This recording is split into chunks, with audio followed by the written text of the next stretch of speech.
Over the past 10 years, I've had the honor to interview the best agency owners all over the world that share their best strategies about how they grew their agency, how they were able to make more money, work less, create more freedom, build the team and the culture and the agency that they've always wanted. And we share that with you on the Smart Agency Masterclass.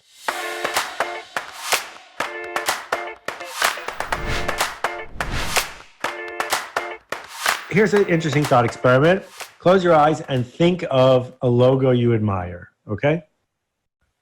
Did you think of one? If you're driving, don't do that. Did you think of, all right, the logo you thought of, was it related to a brand you admire? Or was it, I don't know, a swastika? Because no one ever picks a swastika. Mm-hmm. They always pick a logo associated with a brand they care about. It turns out there are some brands that have horrible logos, like Starbucks. Right? If you had gone to a pitch meeting and say, all right, we're going to combine an over bold Helvetica with a woodcut of a naked mermaid, right? It's 2019, we're going to use a naked mermaid. And by the way, we're going to name the company after an obscure character from a not very good novel from the 1800s, right? Should we do this? But people probably who just heard my thing picked Starbucks as a logo. No, all a logo is a souvenir, a signpost to remind us of a brand. And a brand is the promise that is made, a shortcut for our expectations. So here's the second exercise. If I told you Nike was going to open a hotel, could you imagine what it would be like? Yes. If I told you Hyatt was going to come out with a line of sneakers, could you imagine what they would be like? No clue. We have no idea what Hyatt sneakers would be like. Hyatt doesn't have a brand. Hyatt only has a logo. You can add way more value by helping someone build a brand. Yeah, what I think Gino did well, and to some extent Gary Vaynerchuk did well, and certainly Steve Jobs, is the brands superseded the people, right? So if you look at EOS as a brand, it's actually more well known than Gino Wickman. Even though Gino's got a great reputation and has got a huge presence and so forth, EOS is a bigger brand now. In some cases, I don't know Gary. I don't know VaynerMedia. I think he's done good work in separating to some extent his surname from his company name. While folks in the know VaynerMedia, the Vayner is Vaynerchuk. It's not actually Vaynerchuk Media. So like you could also be not in the know and have no idea who Gary is and think, well, VaynerMedia is kind of a cool name. Like it's got a kind of a slick name. And so it works with or without Gary. And I think whether VaynerMedia would be worth as much without Gary, I'm not sure. It depends if he's been able to create processes such that clients are happy with the Vayner way, if you will, without Gary kind of gracing their account. And I don't know enough about the business to speak one way or the other whether that's the case. Again, in Steve Jobs' case, certainly he had a big, obviously emblem, a huge, personal brand. But clearly, Apple, the brand, was more important. And so I think if you're falling into that trap as an agency owner, maybe your surname is in the agency, it's Smith and Company, and it's like I'm the Smith and Company, and I don't know how to separate myself. I would just encourage you to brand the processes underneath you. So if you do have the equivalent of the Vayner way, this is the 5 step process we use to onboard a new client, or these are the 3 things that we do before we unveil any new initiative. Like if you got those, I would certainly encourage you to codify them, brand them separately from you personally, because I think over time those brands can become more important than your namesake. In the absence of those brands, we're left wondering, right? Like we're left kind of wondering, are those people really just the company, right? Like is Harpo worth anything without Oprah? I don't know. I don't know how well she's done codifying her kind of methodology. But I think if you find yourself in that process, really dig into kind of what are the names of our processes and brand those, productize those as best you can.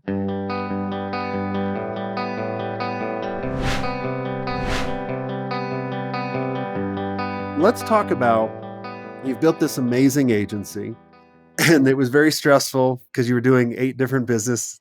And I think, but you have to, right? Like, think about it. Dude, that's actually a theory I have. I call it the hourglass of niching. You can't niche down out the gate. If you do, you're going to pick wrong, guaranteed. There's something called the corridor principle that says that you're never going to identify the real opportunity until you've stepped out on the field of battle. Like Henry Ford figured out the assembly line by working at a sausage factory. Henry Ford didn't make billions of dollars making sausages, but that's where he cut his teeth. And so it's okay to start broad as long as you have the intention of niching down. And then what's really fun, and the more sophisticated agencies do this, is once you've niched down, and this is what I would have done had I not sold, then you branch back out. Because now I'm like, well, I'm the Google Ads agency, but we're really good at traffic, so I'm going to add every traffic channel. And once I add every traffic channel, then I'm going to add CRO. And then once I add CRO, I'm going to add after the click and first party data. So start broad, niche down, branch out. It's an hourglass. And it's the perfectly optimized formula as long as you're militant with following that process. The danger is it's real seductive when you're making money, because when it's time to niche down, it's when you're making money doing a bunch of things. And that's what was happening. I was actually I'd hit my goal. That was the weirdest part, dude, is I'd hit this financial goal and I'm like, why am I so unhappy? What was that goal? What was that goal personally and for the business when you remember this? Everybody wants to be a 7-figure business. So we were doing $1 million gross revenue and I was making $250,000 a year personally. Okay. And so I was like, I'm making $250,000, I'm making $250,000. And at the time I was like, oh, I'll never be able to spend that. That's about what I was hitting when I was being an idiot douchebag, but I'd become frugal now, and so me and my wife lived in this little shoebox condo and it's paid off, and I drove a Kia and she drove a Prius, and I'm like, man, if I could just get back to where I was, I'll be set for the rest of my life. And I was miserable because it was 12 to 18 hour days of getting yelled. When you tell everybody, when you're everything to everybody, if anything goes wrong, that's your fault, right? Because I'm everything. So you just wake up one day and Google your name and you don't like the fact that the 4th position is a ripoff report, that's my fault now. And we're making money doing all this stuff, but it just wasn't scalable, and I hate that word, dude. It's such a dirty word. It wasn't sustainable. And I fought niching hard. And you weren't happy. It sounds like you weren't happy. Miserable. I hated it. So did you think about getting a job or closing it up or selling it at that point? I tried to sell it. So dude, you're the first person to ask me that. I kept trying to get rid of it. So I started making, I had a separate business doing fix and flips with real estate. And we got so good, I started selling the leads instead of actually doing the flips. And so I have this side business where I'm making more money doing the real estate thing than I was doing at the agency at the time. So I kept first I tried to hire somebody to run it for me, and they would screw it up, run into the ground, piss somebody off. So that wouldn't work. I wanted to be a mogul, right? So I was like, oh, I'll just hire a CEO, and that didn't work. And then I was like, well, I just need a really strong number 2. And when that didn't work, and then I tried to sell it, but it was too fractured of an entity, and I was too small. Like what did people say? Did you ever go through the due diligence or get to a letter of intent? No, I didn't get anywhere near that far. I would talk to brokers. And I'd say, this is what I've got. This is what it's, what it is. And they'd say, well, this is what I can sell it for. And in my mind, I was like, I'm going to make that. I just wait a year. About $500,000. Okay. Yeah. $500,000 is, nothing more than 7 figures. It was like 3x my net basically. And that's because first of all, brokers are all full of it, right? Like they're just realtors. They're going to list your business and whatever the cat drags on, they're like, this is the best we could do. So you want somebody who's like you, dude, not to pander, but going to be creative and strategic and talk about this is the right fit. And it's always a strategic buyer that's the best buyer. That's not what I was going for.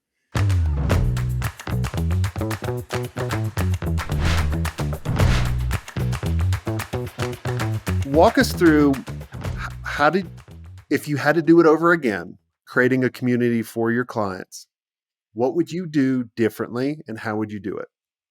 First thing I would do is this is one thing we did right. I'll tell you a lot of things we did wrong. We modeled another community that was successful.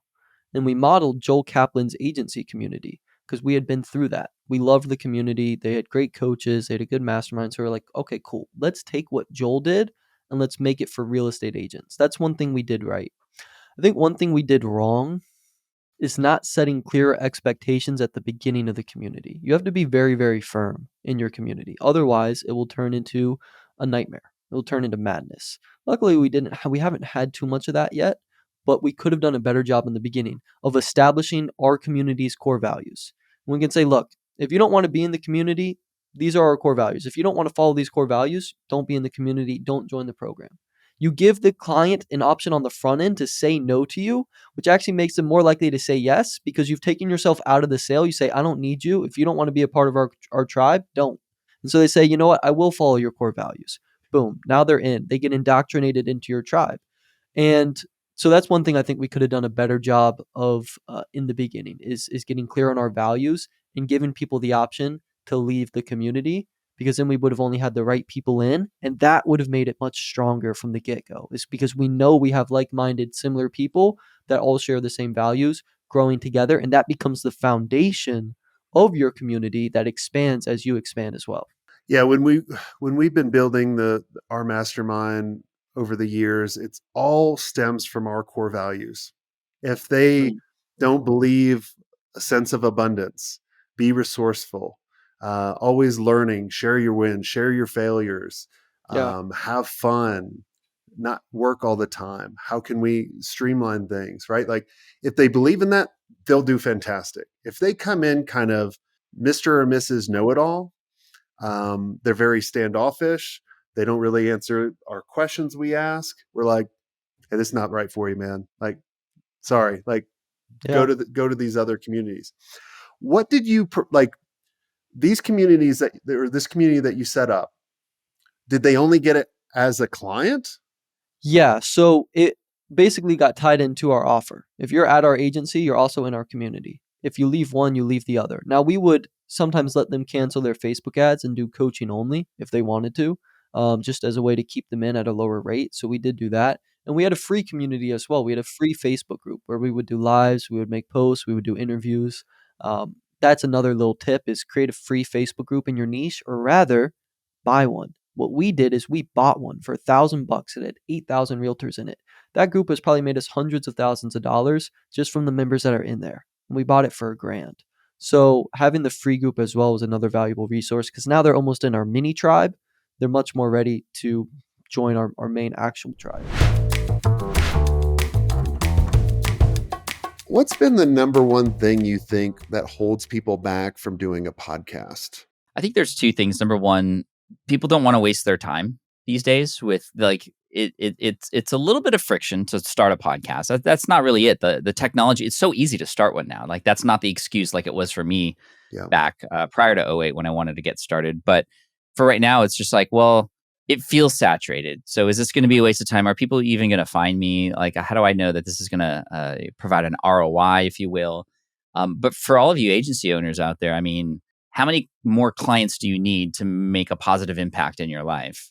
Do you think that people who could potentially become customers who listen to how you teach, to the work that you have, to the expert levels of what it is your knowledge is that they don't have access to, might that actually help you close a client better? In most cases, the answer will be yes. And therefore, like, I think it's the goals of the goals you have going into it need to be defined so that you know that this is working or not. Because a lot of people, when they start a podcast, they go, well, those people have millions of downloads, like, and I only have thousands. Like it's a failure. But if you go, okay, well, out of the thousands of people who listen every month, if I can get 10% of them on an email list, and if I can get 5% of those people to convert, I'll have way more than enough clients I need, right? So when you think about the math and what it is that you're ultimately looking for, then you can lean into, okay, well, on the podcast episodes, let's actually do it so that it is for prospects and making them feel comfortable about working with us and getting on a discovery call or what it might be. When you think about it that way, it is a no-brainer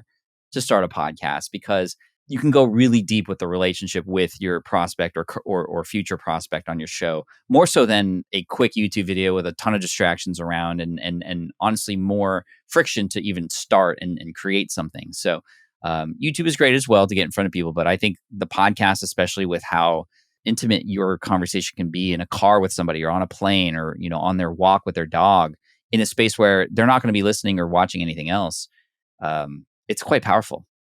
I didn't know this for many years until I really started diving into the stats. Like we get 40,000 downloads per episode from the audio versions. But then if you go to YouTube, it's not even close. But then I also think about it this way, because for many years, no one listened to our show. And I was like, well, maybe there was like 10 people, there's 20 people. Like you were saying in the very beginning, I was like, look, I would love to get on stage in front of 20, 40 people, 50 people every single day. Yeah. And that's what, creating your own show allows you to do. I hope you enjoyed this content. If you want more content like this, make sure you click on the link on the screen or check out your most popular podcast platform where the full episode is there. And until next time, have a swank day. What are you doing? Go check it out. Click on the link. I'll see you soon.